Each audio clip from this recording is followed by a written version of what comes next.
o Thiago, a minha única questão é que, assim, na verdade, eu fico pensando que não é o álcool, né, mas é o capital, né? Porque para você ter acesso ao álcool, porque tem todo um processo de trabalho, né, para você chegar até a bebida em forma de mercadoria, né? E aí talvez seja mesmo inserir, você criar uma relação financeira, né? Você fazer com que os indígenas eles entrem, em vez de ter uma relação de subsistência, né, com a terra, você fazer com que eles entrem nas relações financeiras, né, de dependência de relações financeiras. E a palavra modernização, eu acho uma palavra muito perigosa.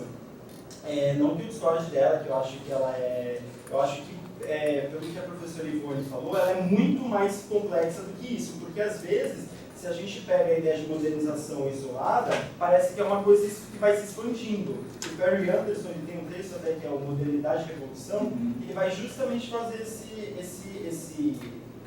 movimento, né? Porque se você parar aí na ideia de modernização, parece que é uma coisa assim, uma escala ascensional do capital, que vai crescendo, é uma coisa homogênea. Que seria, na verdade, o tempo do capital financeiro, que é essa coisa que sempre vai melhorar, crer, que o crédito, é o tempo do lucro, do investimento, mas que, na verdade, você tem que periodizar e determinar o que é essa modernização.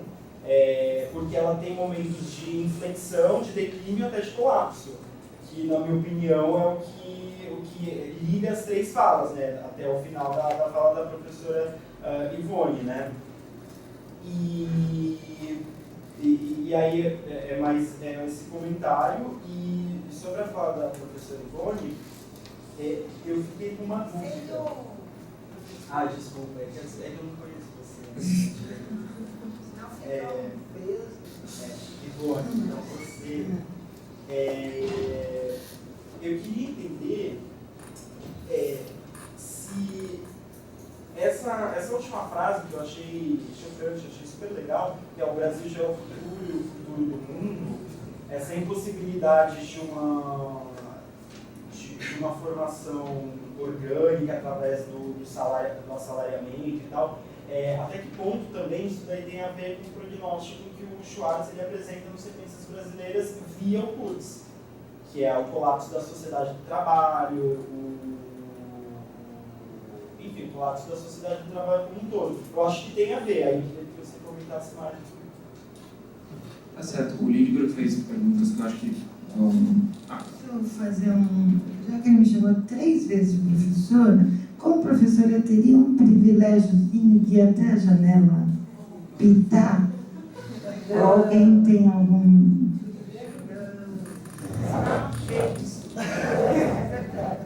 Não, só para... então, o Lindbergh fez perguntas que eu acho que todo mundo que mesa vai ter que se alongar bastante falando, então para não correr o risco de termos só a pergunta do Lindbergh, até porque a gente tem... a gente tem 1 hora. Bom, mesmo assim. Alguém tem outra pergunta? Edu, por favor. Bom, eu estava pensando se dava para ligar alguma coisa das 3 falas, partindo do que a Ivone falou a respeito de uma espécie de encerramento desse gênero que é o ensaio de interpretação do Brasil. Tá? Então, por que encerramento? Eu foque na medida em que esses ensaios que a Ivone evocou, no período do movimento digital, implicam ainda essa perspectiva de uma integração de uma sociedade nacional e, como Ivone lembrou, isso é movido tanto por um processo material real, que é o próprio desenvolvimento cimentado no Bermudim, e sustentava a ideia de nação, né? Que no caso tem suas limitações ideológicas, mas que funcionou como um elemento que permitiu a compreensão mais especificada do lugar do Brasil no interior do sistema internacional, econômico internacional, uma espécie de especificação progressiva dessa compreensão mobilizada por esses 2 elementos. Na contemporaneidade, vários elementos se tornaram práticas mais recorrentes, mais visíveis, muitas delas que já vêm de gerações anteriores, que tem a ver com a dimensão do extermínio, lembrado pelo Tiago, em função do período, aí eu acho que é modernização mesmo, o período que já dando romance e, de outro lado, essa transformação no contemporâneo que implica uma espécie de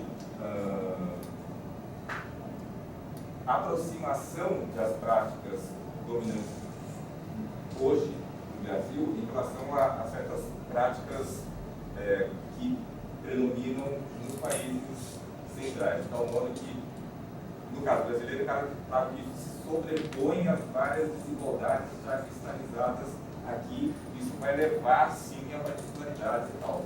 Mas não se trata mais de tentar compreender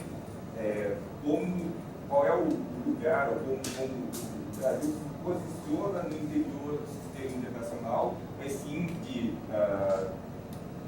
alcançar uma perspectiva para uma crítica mais geral desse conjunto de práticas da fase atual do capitalismo. Então, nesse sentido, não se trata mais de interpretar o Brasil nessa acepção. Só que, nessas condições, o problema da nação e da identidade nacional, que apareceu nas duas falas, da Rafaela e do Tiago, ganha um significado diferente. E o Tiago tinha mencionado também uma espécie de imagem do Brasil, naquele momento que você citou o texto moderno, uma junção do atraso e do moderno, que aparece aqui na foto, faz lembrar um pouco o ensaio do Roberto sobre o Oswald, a foto eu queria que você falasse um pouco mais sobre essa questão da imagem do Brasil e especificasse um pouco melhor qual é a articulação precisa entre o arcaico e o moderno. E no caso da perspectiva do romance gerado no Rio, eu queria entender melhor também qual é a perspectiva do romance em relação aos vinhos. Do jeito que você falou, me pareceu que o que está em jogo, implicado aí na perspectiva do romance em relação aos vinhos, é ainda o problema da necessidade de se preservar uma espécie de patrimônio vivo do Brasil, um elemento da gente entender como você vê a perspectiva do romance aos vinhos e em que medida isso já não é diferente daquilo que o Roberto estava indicando com relação à sua posição dentro do Bom, a gente tem material bacana aqui para eles responderem, depois acho que a gente consegue fazer mais uma rodada. A Ivone falou também que queria fazer uma pergunta. Pode. Tá certo. Então tá ótimo. Eu passo para quem primeiro? Você, Rafa? Também acho que complementando a perspectiva do Edu, embora eu tenha perdido uns pedaços, tem uma coisa no romance, eu fui ler por sua causa, que é essa junção dos tempos, né? Então, uma coisa é a narrativa reconstruída e outra coisa é a história do narrador, né? As cartas destinadas a ele, tarará, tarará, tarará. Isso vai muito na direção do que o Edu estava formulando, desculpe se eu não tinha entendido direito, que é essa perspectiva, né, do narrador, quase como fazendo cumprir uma tarefa, juntando duas temporalidades, e se nós não estamos aí, exatamente numa virada do presentismo, em que o passado do etnólogo, cujo suicídio não se explica, e de todo o processo de extermínio na lógica desenvolvimentista, que já pode ser entendida como neoliberal, mas se a perspectiva presentista do narrador não faz falar alguma coisa sobre a validade ou o teor de verdade ou não, histórico-estética, desse romance. Foi difícil.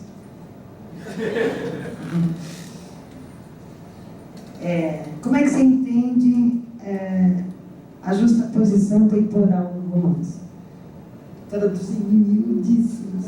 Eu vou ter dificuldade de responder as perguntas. Muitas eu ainda me faço. No caso da primeira, relativo ao álcool e se não seria o capital, perdoe o lacanismo, mas para mim, na verdade, o álcool é um mero significante desse outro capital. Então, seja o álcool, seja outra coisa, o significante desliza. Aí eu citei o álcool porque é o exemplo dado aqui, mas pode ser qualquer coisa, realmente. Sobre a modernização, é a palavra usada mesmo até pelo governo do Getúlio Vargas, é a ideia de dominar o centro do país, que era uma coisa maluca quando a gente lê, assim, imaginar que muitos índios nunca haviam visto um branco naquela região, enfim. E a palavra usada é modernização. Eu não tentei articular o movimento do capital no sentido mais lato. Eu peguei nas minúcias mesmo, até porque o que eu fiz foi falar de um processo de séculos em 25 minutos. Então, ficou uma coisa. O que eu tentei dar é um certo modelo de dominação, eu tentei expor as instituições envolvidas e uma certa trama desse projeto. Agora, como isso se articula a um plano ainda maior, aí fica com uma pesquisa do futuro. É algo realmente muito grande. A pergunta do professor Edu, que a Ivone também acabou fazendo, a questão de precisamente analisar essa alegoria, em outra ocasião também foi perguntada pelo Anderson, engraçado, os três perguntaram. Mas nesse caso é diferente. E é uma coisa que eu tenho muita dificuldade de responder. Tiago, bem como talvez se você pensar qual a distinção que existe entre a alegoria e o protagonista, de qual forma qualquer, e aspas, a alegoria que é o amigo, você consiga fazer você pensar a distância, porque acho que está um pouco pressuposto dos dois a distinção do que é aquele tempo dos anos 60, que a alegoria pode fazer sentido, e o que é o tempo nosso, que talvez essa alegoria já não seja outra coisa. Obrigado, Charlotte. O que eu posso responder, assim, minimamente, é como isso aparece no romance, depois de ler algumas vezes, aparece com muita ironia, que é uma marca da obra do Bernardo Carvalho, muita ironia mesmo. Não tem é como se fosse a ideia do primeiro como tragédia, depois como farsa, para expor a farsa, mas diante dessa farsa não levantar questões para luta, nada parecido. É uma espécie de constatação melancólica de algo que ocorreu, assim, e repleto de uma ironia amarga, para não dizer ressentimento, talvez, se fosse o caso. Um dado curioso, por exemplo, a gente leu 9 Noites e a gente encontra uma parte da história indígena, uma pequena parte, mas o Bernardo nunca fala no romance, por exemplo, dos índios que resistem, que se envolvem numa resistência a políticas que recaem sobre eles, né? O Bernardo é muito mais um autor que fala do índio desamparado do que um índio que tenta resistir. Eu percebi isso lendo um artigo do Michel Levy, que ele comentava a questão das lutas dos indígenas no Cone Sul, né? E isso não chega a aparecer em 9 Noites, é algo realmente do âmbito de uma, eu diria assim, uma certa certeza melancólica, assim, está perdido, né? Basta refletir.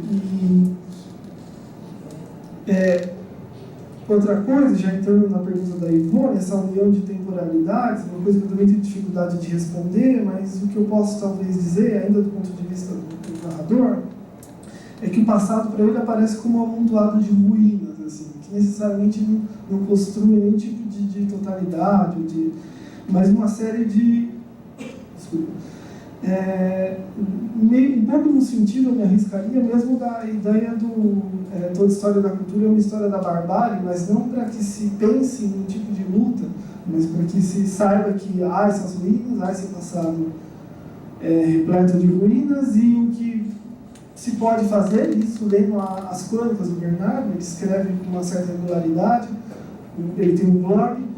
O Bernardo é muito mais daquelas pequenas resistências estéticas. Ele é extremamente crítico, questões que me interessam bastante para o cenário atual, ele discute todas, mas sempre para fazer um elogio no final da resistência estética do romance como diferença. Quanto ao passado, outra curiosidade é como um passado que, falando do passado, esse é um livro perpassado por fantasmas, na verdade, e fantasmas que não calam a boca, na verdade. Essa imagem do Bernardo é bem explicativa, porque trata-se talvez de uma certa negatividade contemporânea, de tentar virar o rosto e falar muita coisa para resolver, são muitos fantasmas, e fantasmas até demais. E dá a impressão que o romance, na verdade, é uma tentativa de... esses fantasmas vêm, mas para tentar ser recalcados. Não sei se isso responde a muita coisa.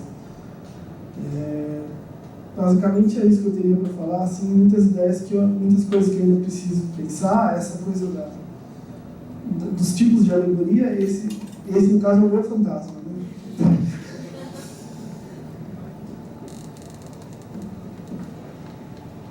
Não. É a outra rodada. Claro, não. O Lindbergh também perguntou para você. Qual era a pergunta? Esse diagnóstico que você acabou fazendo, a possibilidade da interpretação do Brasil por causa da possibilidade da formação, se a gente tem, como é que você alia e como, né, a hipótese do colapso da sociedade do trabalho, né, assim, da galera do curso. Sim. O neoliberalismo não é uma política econômica, é uma racionalidade, mas ela também está supondo o desmantelamento da sociedade salarial, né? Então, eu diria abruptamente, sim, claro. Havia a ilusão da integração por via da sociedade salarial e, portanto, da configuração de um proletariado e, portanto, da configuração da luta, e não há mais. Nós temos, acho que eu comecei minha fala insistindo na dificuldade da imaginação política pensar o contemporâneo, né? Então, sim, mas o problema se dá a partir daí. Ele não se resolve ali. E aí, não sei, eu vou me apossar do aposto, de professor, aposto. Eu sinto, às vezes, que nós estamos tão preocupados em compreender o quanto os estudos sociológicos, historiográficos avançaram, que a gente tende, isso foi falado ontem também, insistiu no debate, com o qual eu concordo perfeitamente, que às vezes, em vez da gente ver a particularidade, a gente aplica, como se ao aplicar isso tivesse resolvido o problema. O problema começa a partir daí, quer dizer, se já houve um momento em que a literatura fez, às vezes, da interpretação social e histórica do país, hoje, aí como professora mesmo, eu sinto muito que a gente se forma estudando os grandes caras e às vezes esquece de ver a forma particular que a literatura poderia proporcionar, ou não. E aí vira um problema para nós, críticos literários. Quer dizer, a literatura está dando conta de apresentar um ponto de vista que contribua na particularidade, porque a gente já sabe, ou o nosso movimento é só o da confirmação do que já está sabido? Essa, para mim, é uma questão como crítica do contemporâneo na particularidade que me compete, isto é, de lidar com a literatura. Então, eu temo, às vezes, que determinadas formulações matem o problema e passem por cima daquilo que é, se é que eu posso falar isso, especificamente literário. Isto é, como a forma literária angula, dá direção a um determinado modo de ver aquilo que está no repertório de modos de compreender os sujeitos, a nação, ou o que seja. Enfim. Quase como se nós tivéssemos que fazer um esforço grande para voltar ao texto, não evidentemente para ficar fazendo análises estruturalistas, enfim, mas voltar ao texto para descobrir o que é que a literatura tem a dizer aos outros saberes. Uma vez eu ouvi o Roberto dizer uma coisa que acabou ficando como um lema meu, que assim, volta e meia a gente cita o Adorno, volta e meia a gente cita X, Y, Z, e talvez esteja na hora de dizer o que nós temos a dizer para o Adorno. Isto é,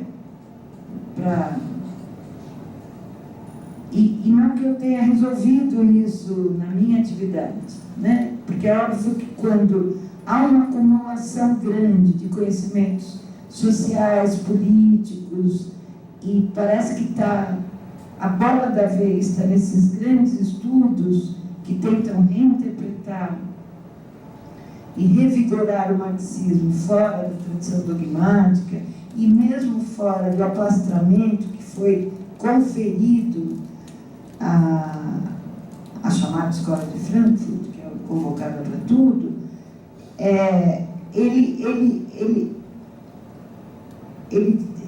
ao dizer o que é que nós temos a dizer o Adorno, tem uma coisa fundamental aí por baixo. Quer dizer, as sociedades avançadas hoje estão conhecendo coisas que nós conhecemos há séculos. Num grupo de estudos de que a gente participa, a gente viu dois dias e uma noite.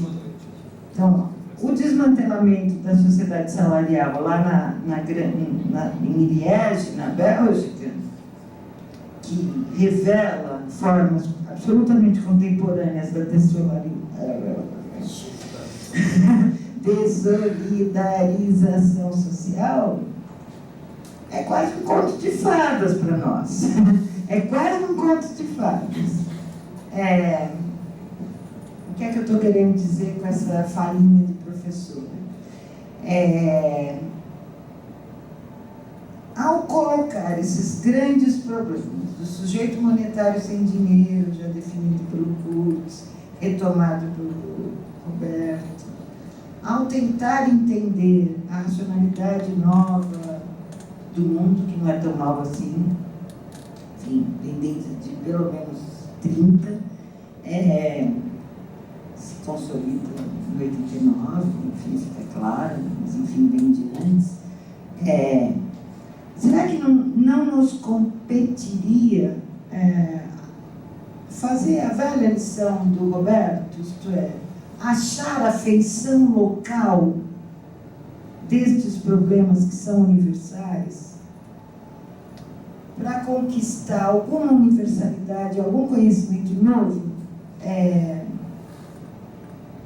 Nesse sentido, eu também queria puxar para a fala do Edu ontem. Será que não compete a nós dentro do processo de acumulação crítica mesmo, na área que nos compete, isto é, a literatura, o cinema, blá, blá, blá, blá, blá, puxar alguns fios que foram abandonados, como, por exemplo, aquilo que era um projeto estético radical, crítico estético radical, nos anos, Edu, 80, que consistia em ver não a representação dos pobres ao longo da literatura brasileira, mas o problema da situação da literatura, enfim, da situação dos pobres, não tivesse que ser retomado não é uma boa palavra, mas enfim, o fio que estava ali é uma outra dinamite.